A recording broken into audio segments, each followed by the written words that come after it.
bi radi živeli boljše, da bi bili bolj zdravi pa srečni. Ja, začnite se ukvarjati s sabo, ne sosedi. V oddaji Klepet ob kavi vam zaupamo kako. Čas je temelj slepila in past za naivne duše. Čas lepoti vsak dan odtrga en cvet. Ja, in še bi lahko brala iz te čudovite enciklopedije misli avtorja Petra Amaljetija. In danes ga bom tudi gostila v oddaji Klepet ob kavi. Govorila bova o slovenskih pregovorih, o pregovorih, ki še kako držijo in ki nas bi morali morda večkrat voditi skozi življenje. Še preden pa ga povabim v svojo družbo, pa poglejmo, na kaj so odgovorili naši gostje. Anketa iz Maske sledi o tem, kaj je njihov najljubši pregovor. Kar lahko storiš danes, ne odlašaj na jutri. Najljubši pregovor mi je: počasi se daleč pride, ker sem zelo počasna. Na hitro, brez dela ni jela. Boj se tistega, kar želiš, kajti to se ti bo zgodilo. To je od Emersona, meni priljubljenega filozofa. Problem pri tem je, da nikoli ni rekel, da ne bo v takšni smeri, kot sem si sama zamislila, ampak bo vedno malo drugače. Ja, takole so odgovorili na vprašanje, kateri je vaš najljubši pregovor naši gostje. V svoji družbi pa, kot sem rekla, pozdravljam pisatelja, prevajalca, založnika in pa urednika, gospoda Petra Amaljetija. Lepo prosim. Lepo pozdravljeni, dobrodošli v Klepetu ob kavi. Dober dan, dober dan. Kar izvolite, se bova usedla. Danes bova govorila o eni zelo zanimivi temi, o stavkih, o pregovorih, ki še kako držijo v splošnem življenju. Je tako? Pregovori so za tistega, ki jih pozna, lahko lepo vodilo in opozorilo, svarilo, napotek. V tem smislu imajo veliko uporabno vrednost. In danes bova šla čez pregovore o sreči, o moško-ženskih odnosih, pogovori in pregovori pravzaprav o modrosti in pa o preudarnosti. Katera pa je vaša morda najljubša tema oziroma kateri je vaš najljubši pregovor? Žal nimam najljubšega, ker enostavno bi rekel, tisti, ki mi v tistem trenutku kaj pomaga, tisti mi je najljubši. Aha, dobro, potem pa recimo, če vam morda citiram kakšen pregovor, pa ga vi malce pokomentirate. Dobro? Recimo tale mi pade v oči. Človek je srečen, če je prisiljen delati, kar dela najrajši. To še kako drži? Nesporno, čeprav je to verjetno starodavna misel, velja danes še toliko bolj kot kadarkoli prej. Kot danes živimo v času, ko večina ljudi so mezni delavci, se pravi, oni prodajajo svoj čas in so za to plačani za tiste 8 ur. Tako da v tem smislu je to njihov glavni problem, ker pač zaradi preživetja delajo stvari, ki jih nimajo radi in delo jim pol vzame toliko časa, da potem pa nimajo več niti časa, niti energije, da bi pa delali tisto, kar delajo radi. Zdaj, bi rekel, je pa res, da je včasih res boljše delati karkoli, ampak jaz pravim, v tem primeru mora človek vzljubiti tisto, kar dela. Točno tako, da lahko potem tudi rajši živi. Pa vi ste prisiljeni delati tisto, kar počnete najrajši? Jaz nisem prisiljen, veste, bi rekel, ker pač moje delo je moja igra, bi rekel, in moje igračke so svinčnik in pero, pa računalnik in knjige. In tako da v tem smislu, pač, če je človek umetnik in ima drugačne vrednote in cilje, je to malo drugače, lažje. Tako, zagotovo. Vi ste pisatelj, prevajalec, založnik, urednik. Prej ste omenili, da prevajate iz koliko jezikov? No, recimo iz 5 v 3-4 jezike. pač da so knjige šle. Odlično, ne? In tudi izdali ste čudovito knjigo, iz katere sem tudi prebrala 2 pregovora, Enciklopedija misli. Kaj pa vas je navdihnilo pravzaprav, da ste se odločili, da boste zbrali nekako vse svetovne pregovore tudi? Jaz namreč zbiram misli zdaj že skoraj 50 let. Ko sem bil v 1. letniku gimnazije in me je profesor Vozlič, profesor slovenskega jezika, je vsem nam v razredu svetoval, da če naletimo med branjem na neko misel, pregovor, maksimo, karkoli, nekaj, kar nam je všeč, da si to izpišemo. No in jaz sem to takrat po 14 letih začel delati in potem je to pač z desetletji, sem pa neumoren bralec in strasten bralec, velik bralec. Največji, kar jih poznam, bi rekel. Ja. Ker jaz berem tudi v prostem času, a ne. Ne samo zaradi profesionalnih in službenih obveznosti. No in kot mlad nadobuden založnik sem potem v enem trenutku v začetku 90-ih ali pa tam malo prej opazil, da na našem tržišču ni nobenih knjižic z lepimi modrostmi, o sreči, o ljubezni, o denarju in tako naprej. In sem jih na osnovi teh mojih zapiskov, rekel, ki sem jih že od 14 leta delal, sem sestavil take male knjižice, zbirka je bila Misel, misli, misleca. In teh je bilo nekih 20 knjigic in bi rekel, pol sem kakšnih 5 let sem pol živel od tega, da sem predal te knjigice, sem lahko samo jahal cele dneve. Resnično, in ljudje so želeli pravzaprav, ne? Potrebovali so to in tako naprej, ne. Pač v enem trenutku je pa pol sredi 90-ih mladinska knjiga, ker jim jaz svoje nisem hotel prodati, so mi ponudili, da bi prodal, ampak nisem hotel. So pač oni začeli z tudi temi malimi knjigicami, pa še tada barne, tiskano v Hongkongu. In sem pa ven iz tega padal, ampak smeti sem pa že drugo izdal. In potem sem to še naprej zbiral, ker je to v resnici moj delovni fond misli, a veste, ne. In sem pa še izdal tudi debelejše, velike knjige, recimo Kitajske modrosti, Zakladnica kitajske modrosti, debela in tako, velika knjiga. Skratka, s tem sem se še dosti ukvarjal in seveda sem pol na koncu sklenil, da bom vse to, kar imam v tistih knjižicah že objavljenih, to, kar sem še pol zbral in kar še ta trenutek zbiram, da objavim v nekem veliki izdaji, veliki enciklopediji, to bo skoraj 30 000 misli.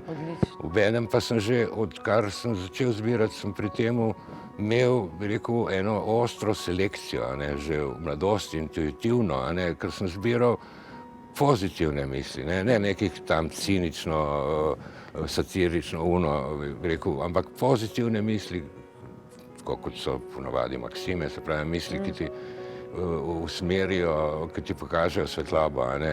Da se ljudje že imamo že tako veliko skrbi in če primemo v roke neko knjigo, neko enciklopedijo, da se vsaj malce razvedrimo in smo pozitivno naravnani. A veste, jaz tisto, ko sem sestavljal te male knjigice, pa prepisoval, pa misli zbiral, iskal in tako naprej, sem, bi rekel, opazil, da me to tudi pomirja, ko to delam, zato ker so take misli, ki pomirjajo, ne, tako da to je, ta enciklopedija misli ima arhivsko vrednost za ljudi, ki pač recimo pišejo in to zanima, ampak tudi obenem je to biblioterapevtski pripomoček, ki omogoča človeku, da če ima v glavi neumne misli in jih ne more spraviti ven, da začne brati tle, ker tle enostavno ni neumne misli, a ne.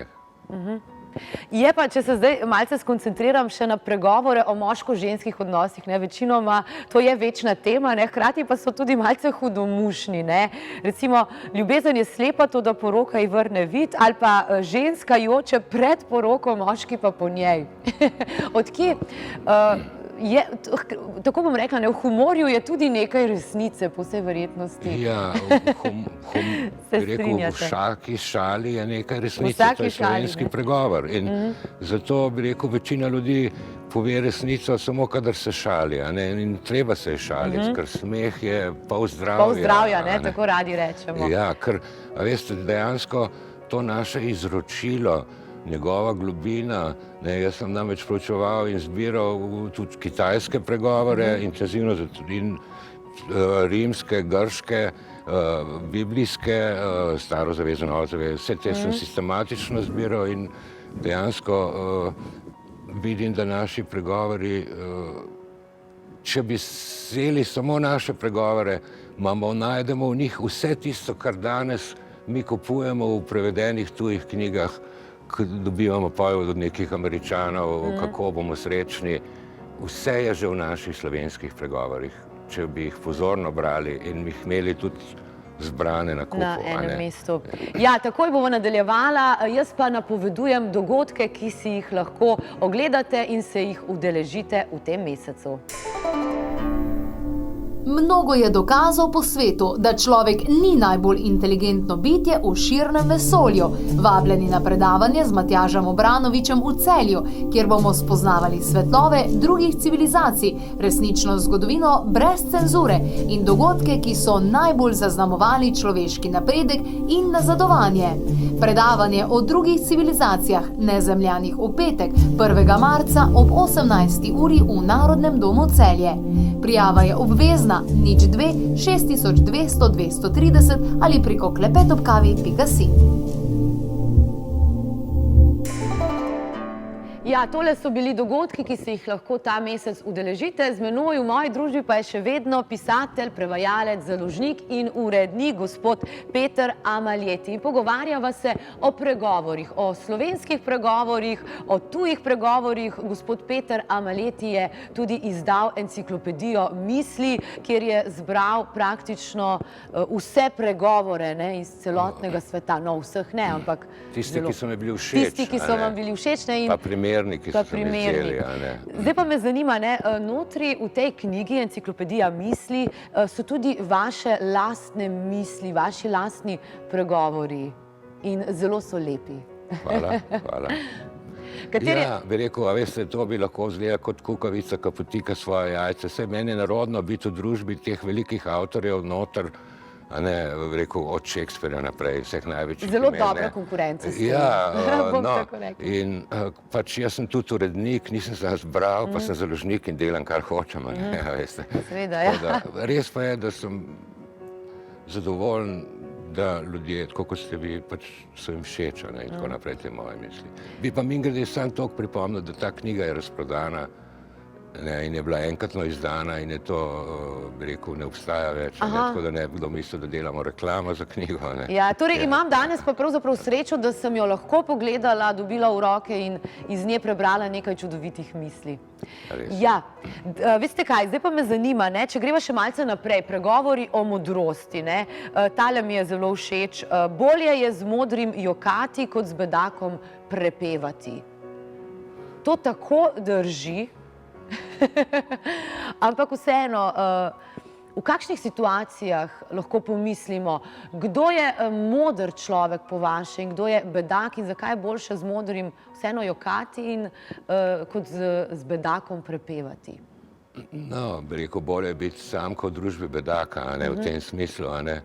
Pač družba je ključna za človeka, še zlasti, ko se razvija, je njegova družba ključna in v tem smislu, pa tudi človek si, ko je mlad človek, pa nikoli, mi si ne izbiramo prijateljev, prijatelji pridejo sami od sebe, to je tako kot ljubezen, to so, rekel, više sile, ki so vključene vse to. Dejstvo pa je, da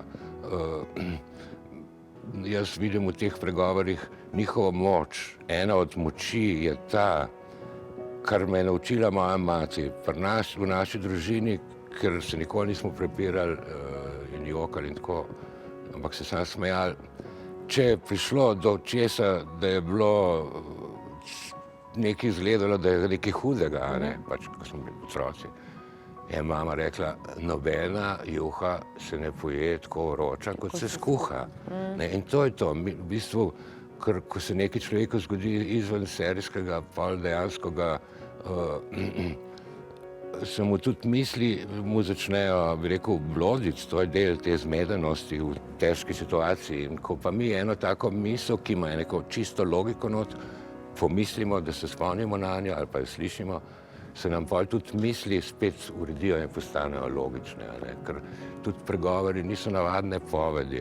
Moja noter nek logični ustroj in tisti nas pa povrne k temu treznemu razmisleku, da se pa pravilno odzovemo. Koliko pa po vašem pregovori, recimo slovenski, kitajski in se pravi različni pregovori iz različnih držav, koliko pričajo o sami kulturni dediščini določenega naroda? Koliko je to povezano? Ali so pregovori na Kitajskem drugačni od pregovorov pri nas?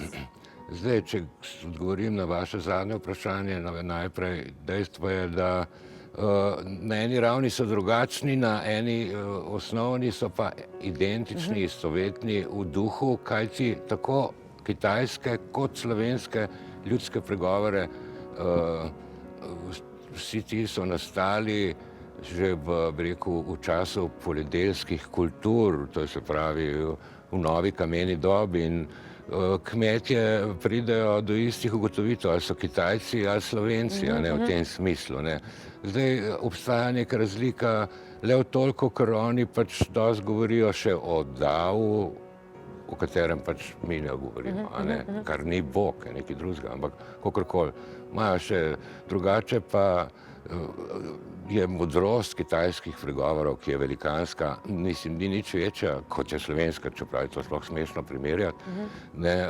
Obenem najdemo dosti skupnih pregovorov tudi v različnih jezikovnih skupinah. Še zlasti imamo recimo s Hrvati dosti istih pregovorov. Ostal pa nama je še en sklop, in sicer pregovori o preudarnosti, recimo brez znoja in truda usoda je huda. Če kupuješ česar ne potrebuješ, boš prodajal kar potrebuješ, in tale, ki resnično drži kot pribito, cena spoznanja je draga.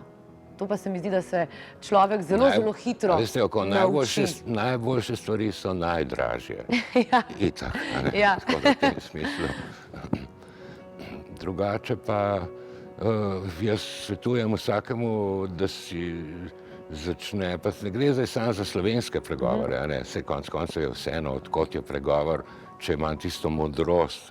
Vedeti moramo, da to v večini primerov gre to za stare pregovore, ki so se ohranili. Zakaj? Preprosto zato, ker so uporabni in koristni. Tako, točno tako. In ker držijo kot pribito. In držijo kot pribito.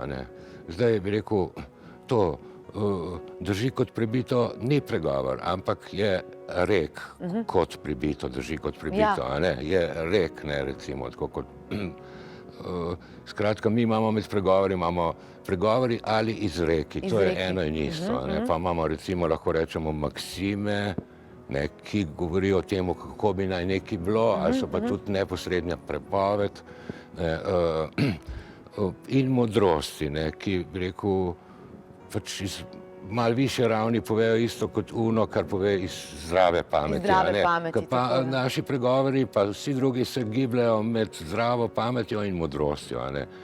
Zdaj, tako da v tem smislu so tudi pot k modrosti.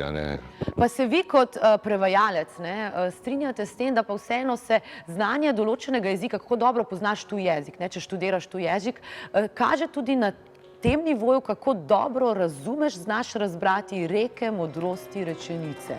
Da to je že vseeno višje obvladanje nekega tujega jezika.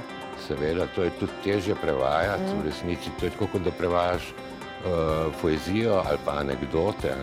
Tako da v tem smislu je to pač višja oblika misli v vsakem primeru. Gospod Peter, najlepša hvala, da ste bili danes moj gost. Najlepša hvala za vse modrosti, ki ste jih prinesli v našo oddajo.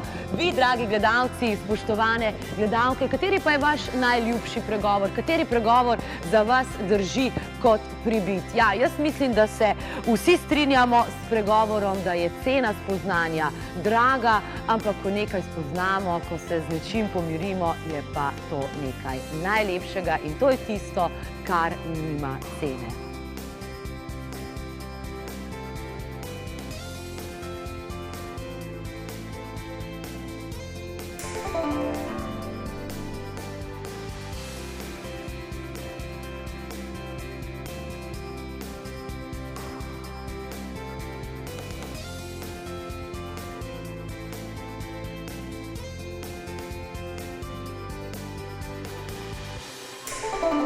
其实草药里面包括茶叶，茶叶本来就是药物。像这个什么，欧洲人经常看得到的，